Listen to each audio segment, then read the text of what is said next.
रासायनिक समीकरण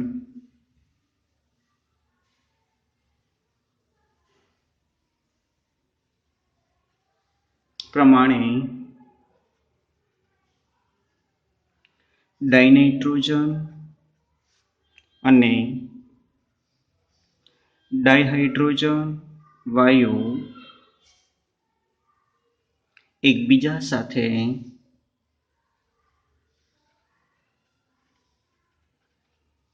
પ્રક્રિયા કરી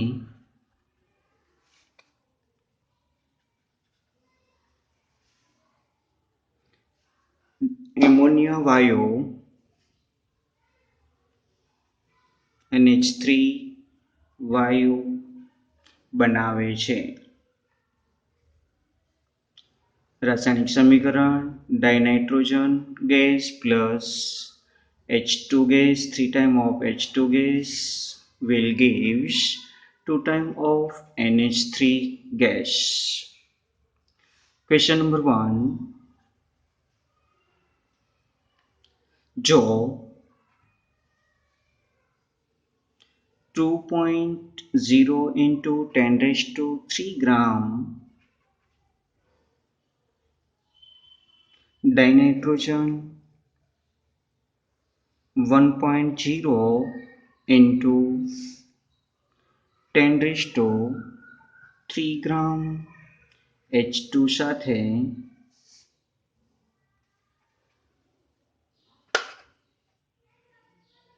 પ્રક્રિયા કરે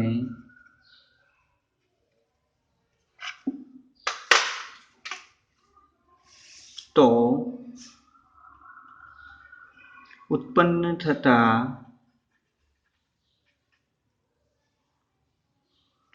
એમોનિયાનું વજન શોધો. ઉત્પન્ન થતા એમોનિયાનું વજન શોધો.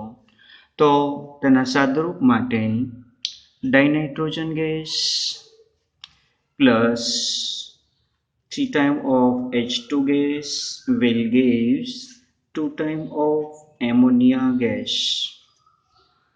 સમીકરણ પ્રમાણે 1 મોલ ડાયનાઇટ્રોજનની સાથે 3 મોલ ડાયહાઇડ્રોજન પ્રક્રિયા કરી 2 મોલ એમોનિયા ગેસ બનાવે છે. તેથી સમીકરણ પ્રમાણે તેમના આણ્વીય દળ મુજબ 28 ગ્રામ ડાયનાઇટ્રોજનનો 6 ગ્રામ ડાયહાઇડ્રોજન સાથે પ્રક્રિયા કરે 34 ગ્રામ એમોનિયા ગેસ બને. તેથી રાસાયણિક સમીકરણ મુજબ 28 ગ્રામ ડાયનાઇટ્રોજન સાથે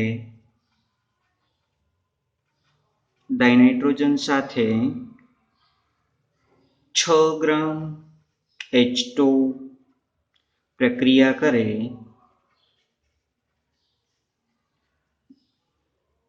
માટે 2.0 ગુણ્યા 10⁻³ ગ્રામ ડાયનાઇટ્રોજન સાથે કેટલા ગ્રામ H2 પ્રક્રિયા કરશે. તેથી સાદરૂપ આપીશું તો 2.0 into 10⁻³ into 6/28 એનું સાદરૂપ આપીશું તો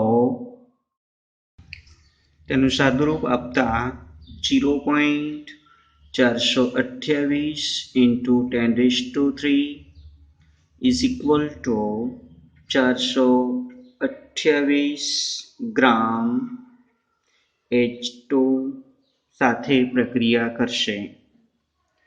આ જ પ્રમાણે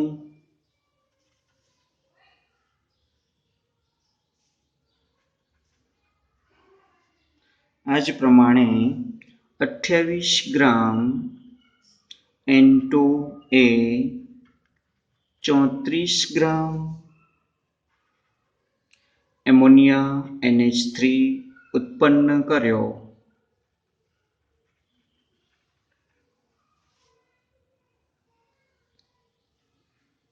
તો 2.0 into 10⁻³ ગ્રામ N2A કેટલા ગ્રામ એમોનિયા ઉત્પન્ન કરશે? સાદુરૂપ આપીશું તો 2 into 10⁻³ 2.0 into 10⁻³ into 34/28 is equal to 2.43 into 10⁻³ gram ammonia બનશે, NH3 બનશે.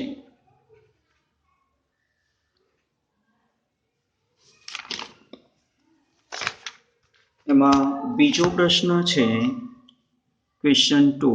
એમાં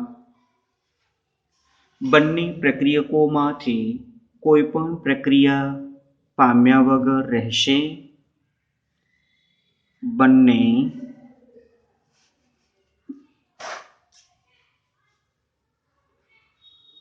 પ્રક્રિયકોમાંથી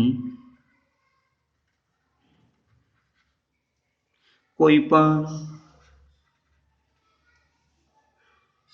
પ્રક્રિયા પામ્યા વગર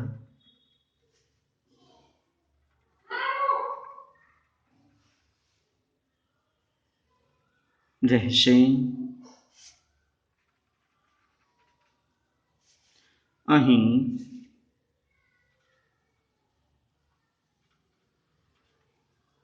H2 ગેસ એ પ્રક્રિયા પામ્યા વગર રહેશે.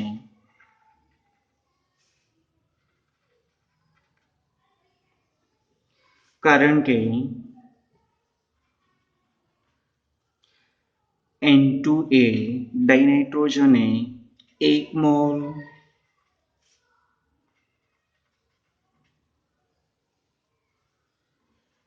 છે, જ્યારે ડાયહાઇડ્રોજન એ 3 મોલ છે. સમીકરણમાં આપેલી માહિતી પ્રમાણે તેથી ડાયહાઇડ્રોજન પ્રક્રિયા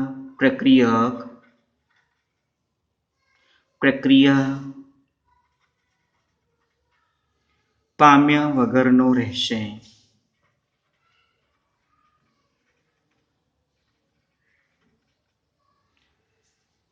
એક્ઝામ્પલ નંબર એમાં જ ત્રીજી માહિતી પણ છે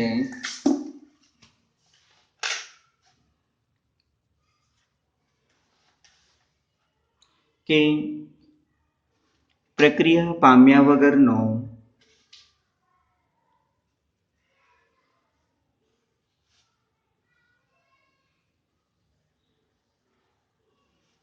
પ્રક્રિયક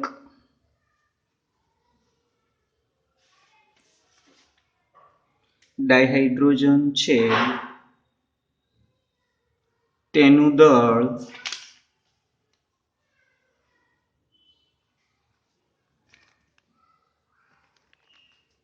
શોધો. તો આપેલી માહિતી પ્રમાણે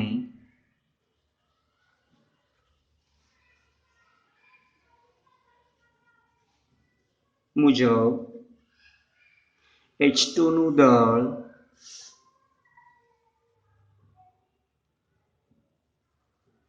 1.0 into 10⁻³ ગ્રામ છે, એટલે કે 1000 ગ્રામ થાય. માટે કેટલો ડાયહાઇડ્રોજન પ્રક્રિયા પામ્યા વગરનો રહેશે?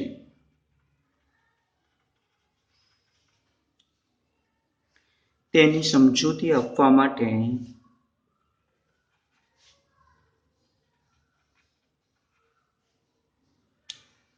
1000 ગ્રામ માઇનસ 428.57 ગ્રામ સાદુરૂપ આપીશું તો 571.43 ગ્રામ એટલે કે 5.71 ગુણ્યા 10⁵ ગ્રામ ડાયહાઇડ્રોજન પ્રક્રિયા પામ્યા વગરનો રહેશે.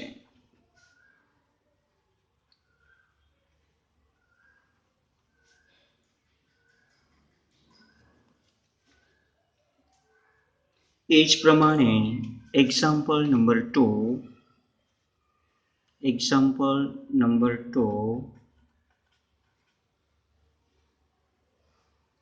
0.5 મોલ Na2CO3 અને 0.5 મોલારિટી Na2CO3 કેવી રીતે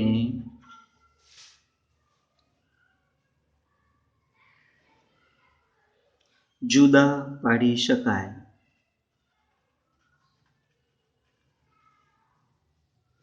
અને સમજૂતી આપવા માટે સોડિયમ કાર્બોનેટનું આણ્વીય દળ Na2CO3 નું આણ્વીય દળ is equal to 106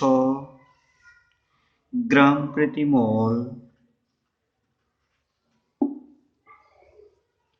અહીં 0.5 મોલ Na2CO3 એટલે મોલ બરાબર વજન ભાગ્યા આણ્વીય દળ is equal to મોલનું મૂલ્ય આપેલું છે 0.50 is equal to વજન ભાગ્યા આણ્વીય દળ માટે વજન બરાબર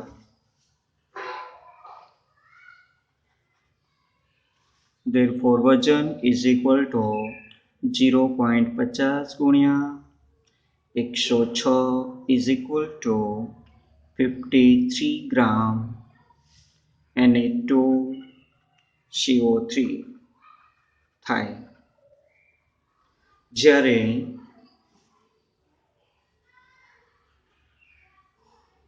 .50 મોલારિટી Na2CO3 એટલે કે 1 લિટર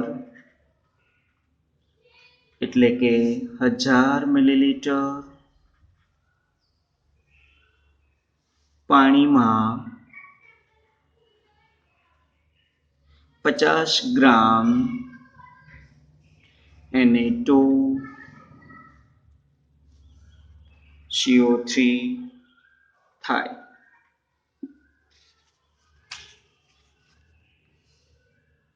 Example number 3.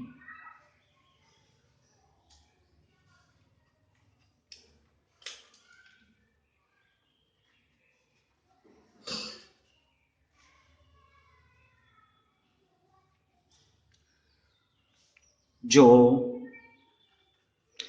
H2 વાયુના 10 કદ એ O2 વાયુના 5 કદ સાથે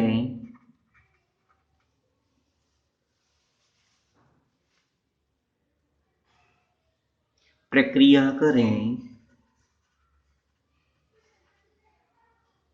છે તો પાણીની બાષ્પનું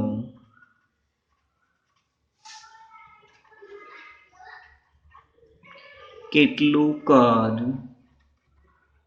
उत्पन्न थशे। કેટલું કદ ઉત્પન્ન થશે। રાસાયણિક સમીકરણ મુજબ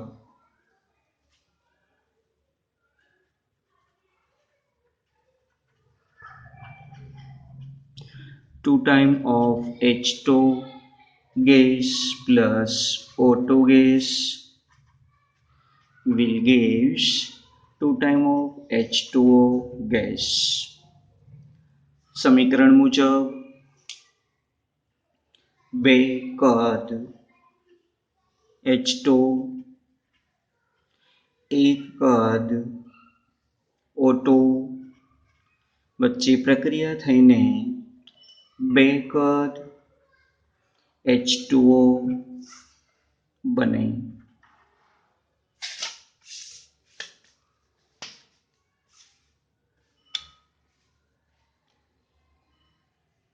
તો આપેલી માહિતી મુજબ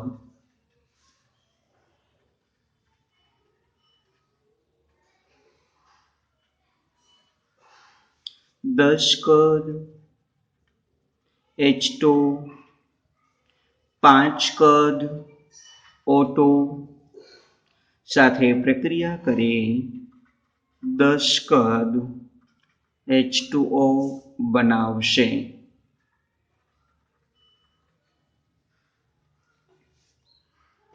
એક્ઝામ્પલ નંબર 4।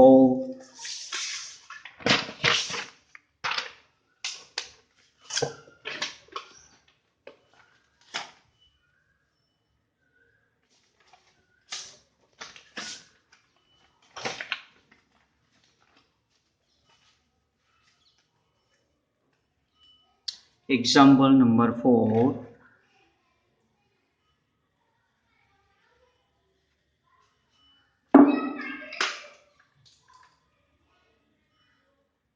દ્રાવણમાં ઇથેનોલ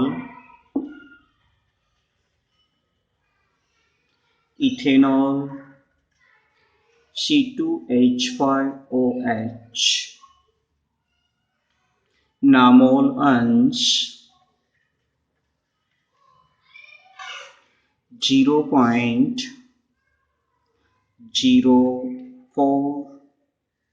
છે। તો દ્રાવણમાં ઇથેનોલ C2H5OH ની પાણીમાં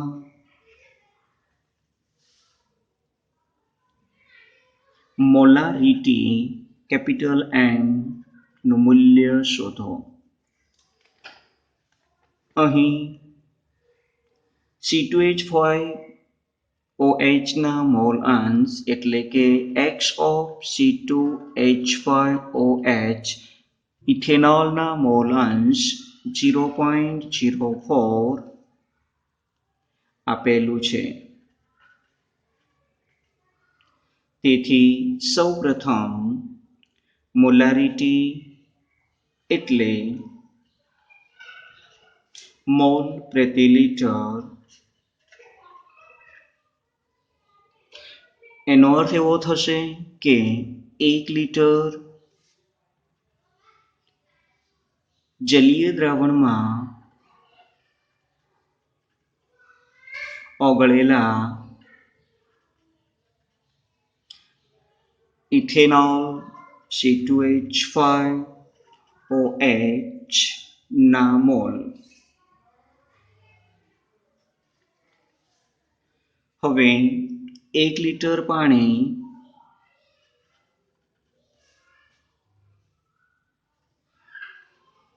is equal to 1000 millilitre.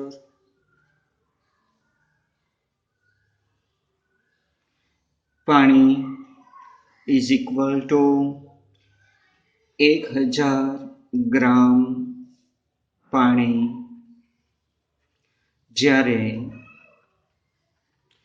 H2 ની ઘનતા 1 એકમ હોય ત્યારે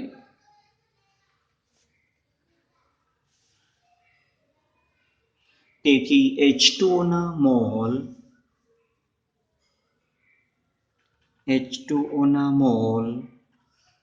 is equal to વજન 1000 ગ્રામ, આણ્વીય દળ 18, સાદુરૂપ 55.55 મોલ. દ્રાવણમાંના ઘટકોના મોલ અંશનો સરવાળો. દ્રાવણમાંના ઘટકો મોલ અંશનો સરવાળો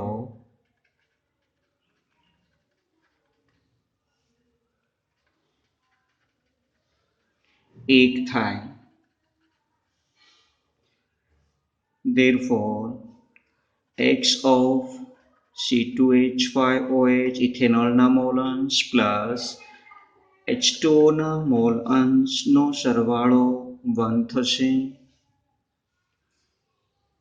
X of C2H5OH નું મૂલ્ય 0.04 પ્લસ X of H2O એટલે કે પાણીના મોલ અંશ is equal to 1.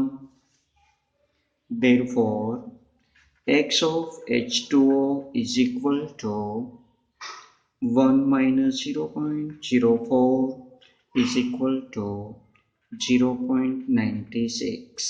એટલે કે H2O ના મોલ અંશ 0.96 છે.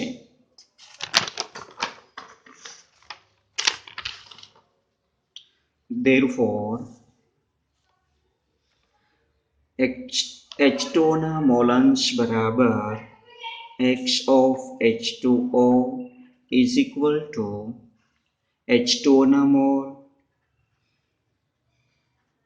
છેદમાં દ્રાવણમાંના કુલ મોલ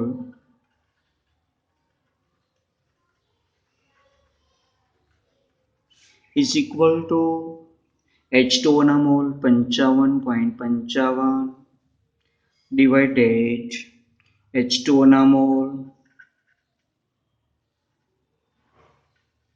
પ્લસ ઇથેનોલના મોલ C2H5OH ના મોલ. Therefore,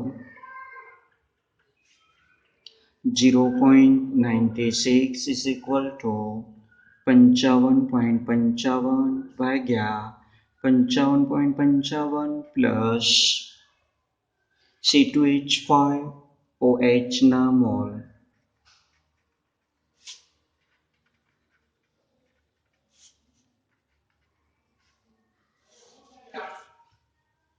સાદુરૂપ આપીશું તો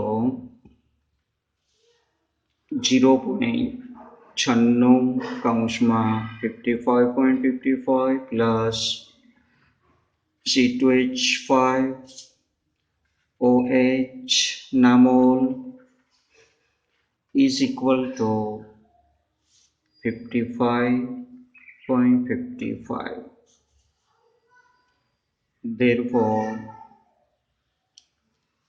53.33 plus 0.96 C2H5OH ના mall is equal to 55.55. Therefore, 0.96 C2H5OH ના mall is equal to 55.55 minus 53.33 is equal to 2.22. આ C2H5OH ના મોલ. Therefore, C2H5OH ethanol ના mall is equal to 2.22 divided by 0.96 is equal to 2.32 mall. આમ ઇથેનોલના mall C2H5OH ના mall is equal to 2.32 થશે. 2.32 થશે. હવે molarity એટલે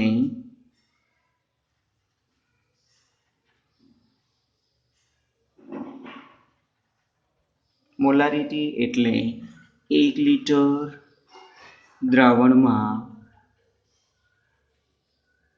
ઇથેનોલના મોલ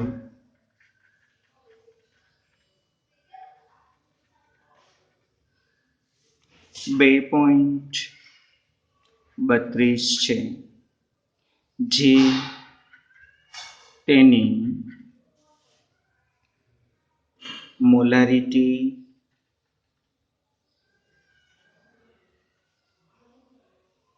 તરીકે ઓળખાશે.